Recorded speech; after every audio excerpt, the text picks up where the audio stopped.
fight over funding. This panel and its investigation are a disgrace to this House of Representatives. Lawmakers approve more money in the investigation of the sale of fetal body parts.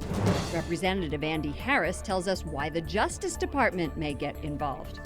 Donald Trump picks his defense secretary, how the general became known as Mad Dog Mattis. And Pope Francis greets Secretary of State John Kerry. What prompted his trip to Rome? On EWTN News Nightly for Friday, December 2nd, 2016.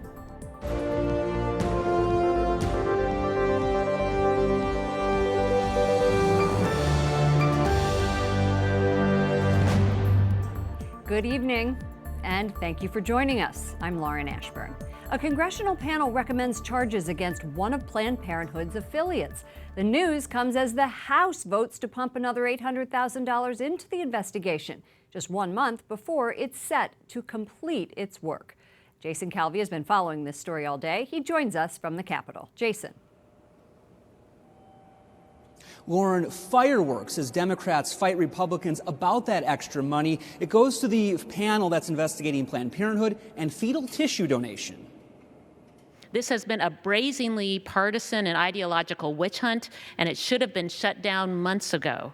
Democrats slam the Planned Parenthood investigation. What do they have to show the American people for spending their hard-earned tax dollars? They have not presented any evidence that any entity broke the law surrounding fetal tissue. But Utah's Mia Love says the panel referred 8 cases to prosecutors, including this one just yesterday.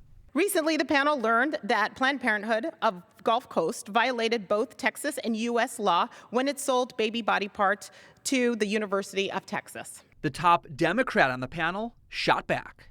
Bogus referrals do not a conviction make. The select panel on infant lives was set up in the wake of the undercover videos released in 2015. The videos allegedly show Planned Parenthood and others illegally selling aborted baby parts. The videos also feature STEM Express, a middleman linking abortion clinics with medical researchers. Now, at the end of the probe, Wisconsin's Sean Duffy reveals new evidence. But when this panel started its investigation, when we started asking for documentation, guess what? You have bank records that show they hired a shredding company. Why hire a shredding company? And if they're willing to violate the law in regard to subpoenas to hide information, the question becomes, what laws are they willing to violate in regard to the sale of baby body parts? And that is a main focus of this investigation. Did Planned Parenthood, did the others sell baby body parts, which is against federal law? The abortion provider Planned Parenthood says they have never profited on tissue donation. Lauren? Jason Calvi on Capitol Hill. Thank you, Jason. The pro-life activist whose undercover videos ignited the national debate says the investigation confirms criminal activity on the part of Planned Parenthood. David DeLeiden of the Center for Medical Progress says law enforcement and elected representatives at all levels must now act quickly to bring Planned Parenthood to justice under the law and prevent any more taxpayer subsidies from flowing to Planned Parenthood's barbaric criminal enterprise. Joining us now is Representative Andy Harris. He's a Republican from Maryland and a member of the House Select Panel on Infant Lives. Welcome back to the program. Good to be with you again. The panel is ending at the end of the month. Why aren't Republicans going to continue it? Well, it would be much better if the Department of Justice picked up the investigative work the panel's been doing, because honestly, they have more powers, and I think when they issue subpoenas, they'll have more weight. So it's not something, even though the Republicans control both the House and the Senate, that would go forward? Well, again, we can continue our investigation, but I think at this point we've uncovered so much that it really should be turned over to the Department of Justice, because we've found some fairly blatant law breaking going on in this industry. And we've mentioned some of that. I know your final report is going to go to the Speaker in about a month. Will we expect more explosive revelations in that report? Well, I think what you're going to see is you're going to see it all put together, and you're going to see, again, this was almost like racketeering going on. You know, you had Planned Parenthood and other abortion clinics pretty compliant with for-profit tissue middlemen, and probably with some of the researchers looking the other way at what was going on in the obtaining of this fetal tissue. So I think it's going to be pretty explosive, and I think, again, a lot of information for the Department of Justice to sort through. And let's face it, starting January, we will have a Department of Justice much more friendly to investigating what really goes on in the fetal and baby body parts industry. Sure. These undercover videos that sparked your investigation also led to calls to defund Planned Parenthood, and that is something that has been talked about a lot on the campaign trail. How likely do you think it is that something like that could happen in the first 100 days of the Trump administration? Well, I think the president-elect has made it quite clear that that's one of the goals. I think it's going to be in one of the first bills we send to the president, and I think he'll sign it. And I think for the first time, America will realize that you don't need Planned Parenthood, that we can get by just fine without them, and that, America realize what they are. They're basically a company that's in the abortion business. Republicans have been blaming Democrats also for obstructing this investigation every step of the way, and we just saw this bitter floor fight yesterday afternoon. Is it even possible to engage with Democrats on this issue in the future? No, I think again, it's going to have to be handled at the level of prosecutors. It's going to have to be handled at the level of the Department of Justice, where you don't depend upon politics. You just depend upon looking at the evidence and then bringing those people who've broken the law, bringing them to court and bringing them to justice. And there's plenty of justice to be had in this case. Okay, thank you so much for joining us, Representative Andy Harris, a Republican from Maryland. My pleasure. President-elect Donald Trump announces his pick for Defense Secretary, retired General James Mattis. Republicans are praising Trump's pick, who is better known by his nickname, Mad Dog Mattis. Wyatt Goolsbee reports from the Pentagon. Wyatt. Lauren, President-elect Trump calls General Mattis a true general's general. He is widely respected in the military, but some are worried that the general lacks the necessary political experience in order to be the next Secretary of Defense. And don't let it outside of this room. President-elect Donald Trump announces his pick for Defense Secretary, a 66-year-old retired Marine Corps general. We are going to appoint Mad Dog Mattis as our Secretary of Defense. They say he's the closest thing to General George Patton that we have, and it's about time. It's about time. Mattis retired in 2013 after serving as the commander of the U.S. Central Command. I don't care who drops the mine in the water. We have to be able to work together. Before that, he spent more than 4 decades in the Marine Corps, serving in both Afghanistan and Iraq. Over the years, he's built a reputation as a tough-talking Marine and well-respected leader. You see people that have worked for James Mattis, and they just said they'd basically follow this guy into any conditions, into hell, because he'd do the same for them. And that's the kind of leader I think the Defense Department needs. For Mattis to be confirmed, Congress will have to vote to bypass a law that requires military officers to wait 7 years before becoming Defense Secretary. But Gary Schmidt, a national security expert, says he anticipates a Republican-led Congress will have no trouble doing that. Schmidt also believes the appointment will calm nerves abroad. People were quite worried about what the actual policies are going to be of the Trump administration. So having somebody who both allies know but also have a sense that this is a guy who's a straight shooter, I think really is an important first step for this new administration. Gary Schmidt also says that General Mattis has also served for a couple years in the top NATO commanding position. He says helped to coordinate with allies as well as Middle Eastern countries, and it's that experience that will help him in this more diplomatic role. Lauren? Wyatt, it's not often we hear about a general being called a mad dog. He hasn't ruffled a few feathers over the years, has he? Yes, he has. In 2005, in fact, he had got some pushback after he was talking in a public forum, and he said it was, quote, I want to get this right, it was, quote, fun to shoot some people. He was referring to Taliban militants in Afghanistan, but since then, he has been counseled to choose his words more carefully. Lauren. Wyatt Goolsbee reporting from the Pentagon. Thank you, Wyatt. President-elect Donald Trump and Michigan's Attorney General file an objection to a vote recount in the state. There's also a lawsuit in Wisconsin trying to stop a count. Green Party candidate Jill Stein requested these recounts in Michigan, Wisconsin, and Pennsylvania. Judges are now reviewing the suits. Other stories our EWTN News Nightly team is covering in today's world. 13 people have died from wildfires in Tennessee. The fire ravaged parts of the Great Smoky Mountains National Park and damaged nearly 1,000 homes and businesses. The fire, likely caused by a person, spread from the national park into the Gatlinburg area.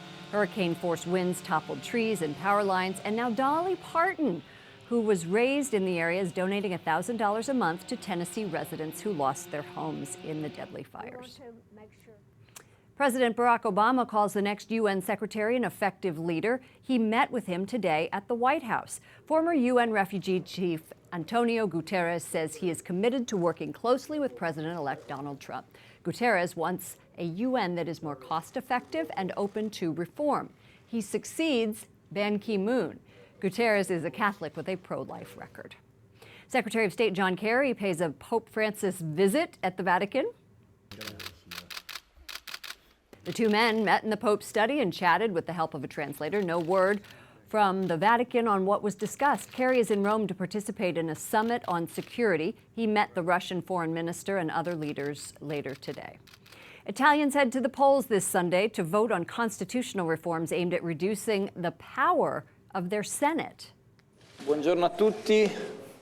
Prime Minister Matteo Renzi wants a yes vote. A win by the no camp could trigger his resignation, and political opponents are looking to boot out what they call the ruling elite. Mary Shovlin joins us from Rome. Hi, Mary. What are the proposed changes to Italy's constitution? Good evening, Lauren. The proposed changes would reform the parliamentary system. It would also reduce the number of current senators from over 300 to just 100. And it would take some of the power away from the regional governments around the country and centralize that power more here in Rome. So proponents of this referendum are hoping that this will lead to streamlined legislation, less gridlock in decision-making processes here, and lead to real reform and change for the country. Do people on both sides agree that there needs to be change?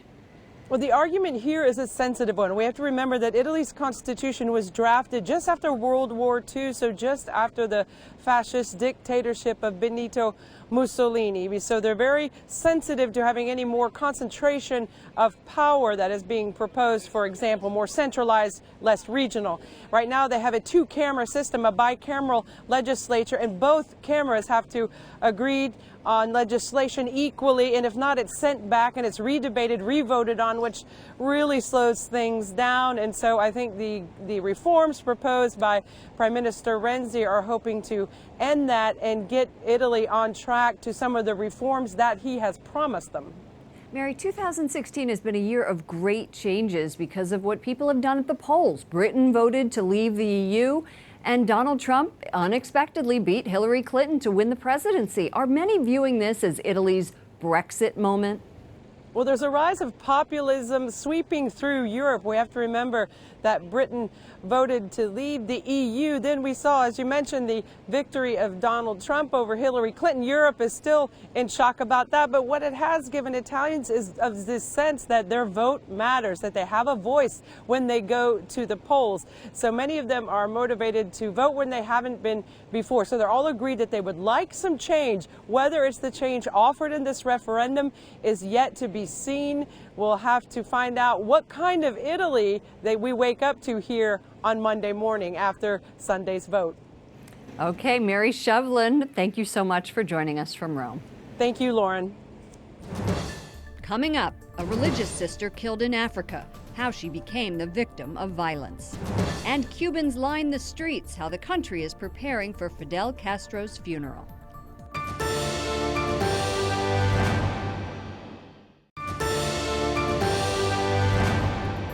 A religious sister in the Democratic Republic of Congo is stabbed and killed inside a parish.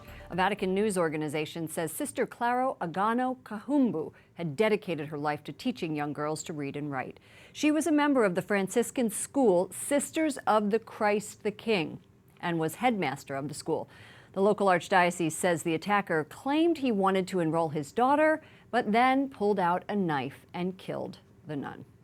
Pope Francis recognizes the first martyr born in the United States. Father Stanley Rowther was born and ordained in Oklahoma City. He served in a Guatemalan mission for 14 years before being killed there in 1981 because of his faith. The recognition of his martyrdom clears the way for his beatification. One miracle through his intercession is required to be declared a saint. And Cubans prepare for Fidel Castro's funeral on Sunday. The late leader's ashes are on a journey across the country. In death, as in life, Fidel Castro commands attention. Crowds of flag-waving Cubans lined the streets to see the former president's ashes taken from Havana, where he held power, to Santiago de Cuba, where he first plotted to seize it. Santiago is on the far eastern side of the island. Castro will be buried in the sprawling Santa Ifigenia cemetery. It's a long way from Havana, but close to his roots. Another well-known Cuban hero named José Martí buried under this towering mausoleum. There are still bullet holes in the wall of his rural home 10 miles outside of Santiago. It's where Castro's small rebel militia trained for its first attempt to overthrow the Cuban government. Today, it's a museum that pays homage to Castro's time here and attracts tourists like Eli Katz from Israel. It's not ancient history, it's these days history. It's very, very important. Cuban tourist Alberto Gomez Montes says it's meaningful to visit so soon after Castro's death. With Fidel buried here near José Martí, Santiago will be filled with history. Castro's first attempt at revolution failed miserably on July 26, 1953, a date cemented in Cuban history. Today, the date is a symbol of the revolution, seen often on signs and flags. This week, people are wearing it on their sleeves as they prepare to give Castro one final salute. Many Cuban Americans in Miami say they are glad Castro is gone because he persecuted their families and shut down many Catholic schools and churches. Thailand's new king makes his first major appearance since assuming the throne yesterday. He led an elaborate Buddhist prayer ritual in Bangkok. He's paying respect to his father, who was the world's longest reigning monarch before his death in October. North Korea says it will continue its nuclear program despite new sanctions imposed on the communist country by the United Nations, Japan, and South Korea. New pictures show Kim Jong-un leading military drills. He says the embargo is from Obama and his lackeys. The Holy Father's prayer intention for this month is to end the use of child soldiers all over the world. Debemos hacer todo lo posible para que se respete la dignidad de los niños y terminar con esta forma de esclavitud. Pope Francis says we must do everything possible to end what he called a form of slavery. Recruitment of child soldiers is a problem in parts of Africa, the Middle East, and Asia. In South Sudan alone, an estimated 16,000 children have fought in conflicts.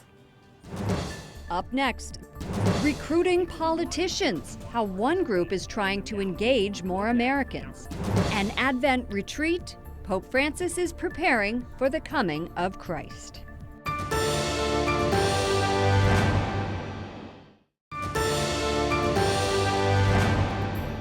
A new group is trying to entice potential politicians. The nonprofit Run for America is taking a page from corporate America.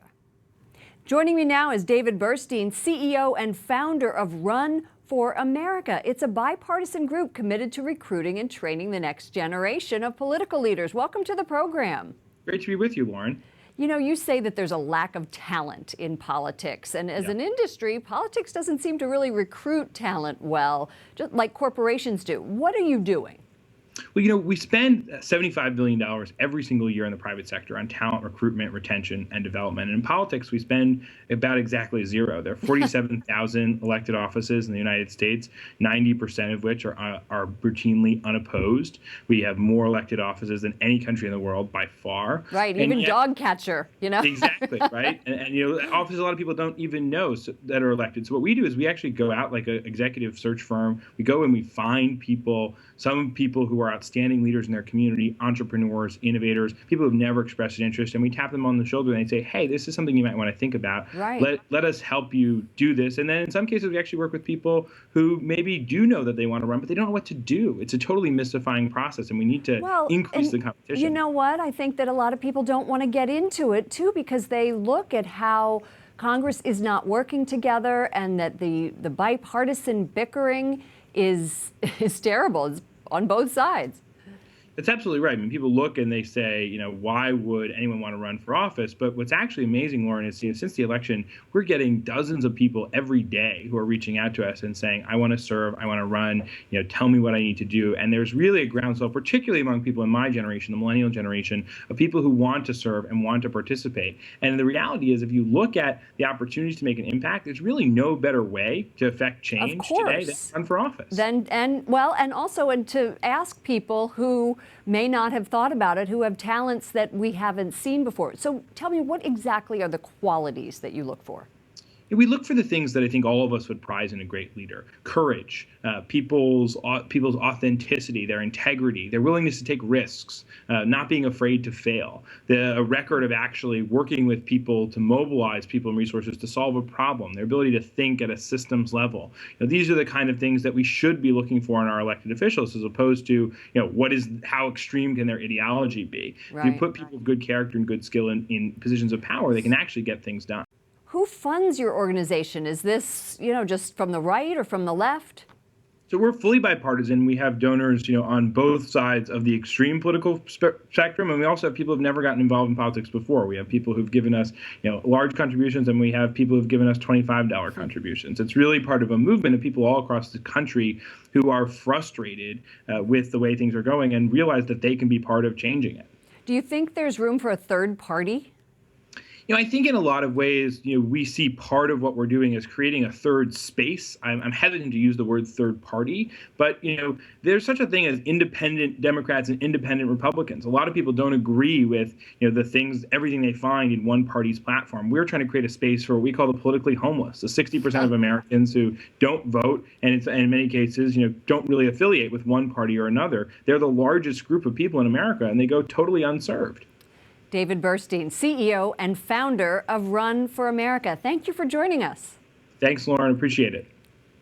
In this first week of Advent, as it comes to a close, Pope Francis is preparing for Christmas. The Holy Father attended the first reflection of Advent with papal preacher Father Cantalamessa. He focused his message on the Holy Spirit's action in the Church. Father Cantalamessa was named papal preacher in 1980, and he gives weekly reflections in the Apostolic Palace during Advent and Lent. A letter written by Pope Francis to a little girl is read at her funeral. The Mass for 10-year-old Paulina was held last week in a small Italian village. During the homily, the priest read the Pope's letter. Her mother had written to Pope Francis asking for his prayers for her sick daughter. He invited Paulina and her family to the Vatican, but she was too ill to visit. And finally tonight, we share a miracle with you. A baby girl named Marwa wakes up from an induced coma. Marwa. Oh, Papa. Oh, Papa. Oh, Papa. Sit. French doctors tried to convince Marwa's parents to disconnect her from life support. Her mother and father refused. They say now, thanks to God, she's better than ever. Marwa, who is a twin, has a long road to recovery. She had a virus. You can find out more on her family's Facebook page. Isn't that a great story? That does it for the EWTN News Nightly team. We hope you have a good weekend. I'm Lauren Ashburn. Good night, and God bless you.